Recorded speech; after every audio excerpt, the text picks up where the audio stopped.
You ever heard this one before? Too much cardio will mess with your gains. I know I have. That's been around since before I started lifting, and that was the 90s.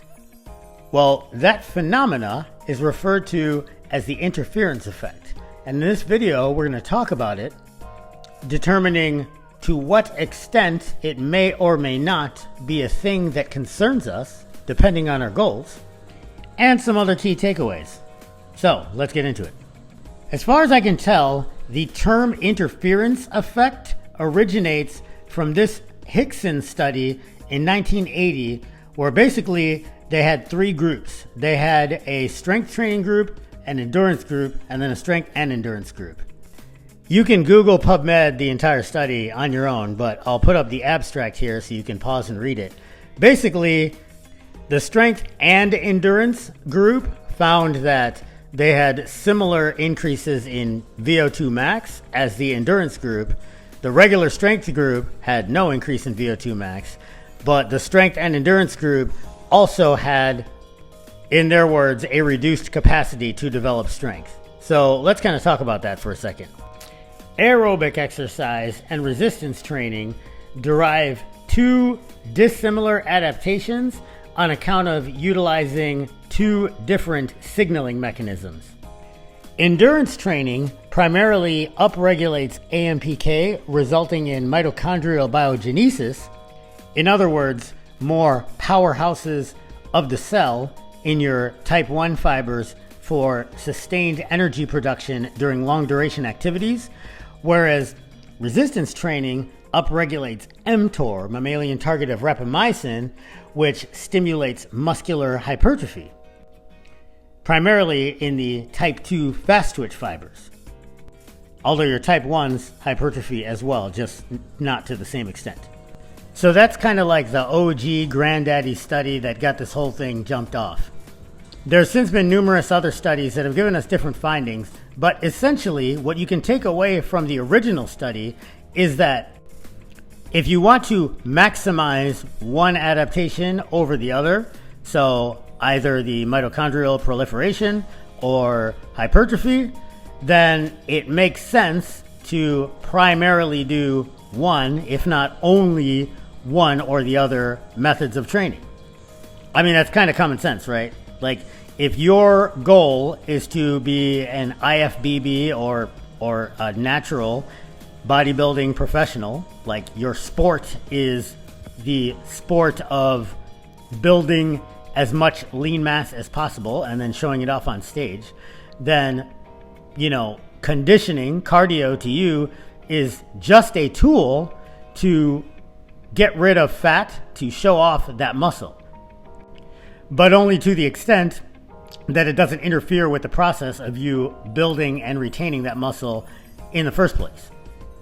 Conversely, if you're a Tour de France cyclist or an ultramarathoner, you do need muscle to do those things, but you don't need a lot of large, force-producing, easy-to-tire type 2 fibers. You need primarily type 1 fibers that are very mitochondrially dense, that don't tire easily, and also aren't very big and don't weigh a lot. Because watts per kilogram is an important metric to you if you're an endurance athlete. Yet, it is important for endurance athletes to lift, and it is important for lifting athletes to be cardiovascularly fit. In the endurance athletes, resistance training is very injury preventative and can increase performance, whereas in strength training athletes, being cardiovascularly fit can increase work capacity, which, depending on your sport, may have a marginal effect on performance. Certainly strongman, bodybuilding as well, maybe not so much powerlifting or weightlifting, definitely CrossFit. But there's also the health considerations of cardiovascular training in addition to the performance ones. So there's the question of how do you integrate both things without taking away from the main thing that you care about? Well, let's take into account some considerations, okay? The interference effect is a spectrum. It totally depends on the amount of volume of each. And I say of each because they both matter, right? If you're training to like, let's see, we're talking bodybuilding here, hypertrophy training. If you're training like 3-4 RAR or even like 2-3 RAR, so you're like kind of close to failure, but not like completely destroying yourself every set, then you probably have a little bit more fuel in the tank for a little bit more conditioning. Conversely, if you're doing, high intensity HIIT type workouts that are the cardio equivalent of relatively close to failure, 2-3 RAR, and then the equivalent on the cardio side, the cumulative fatigue from both those things might be greater than the sum of their parts, and it will probably affect your lifting adaptations more. So I guess what I'm trying to say is you probably want to, if strength is your concern, index a little bit more to that side. Do less intense or less duration cardio, or even have periods of time where you don't do any at all if that is your focus. Now, in terms of strength sports, let's kind of categorize them as absolute strength, power, and then just strength hypertrophy, because that is another distinction that's key when talking about how much your conditioning is going to interfere with these kinds of activities. When it comes to power, conditioning will interfere with that the most. Like, I do a ton of conditioning, I do it every day, but I would never try to increase like my hang clean or my jump height after I did my conditioning.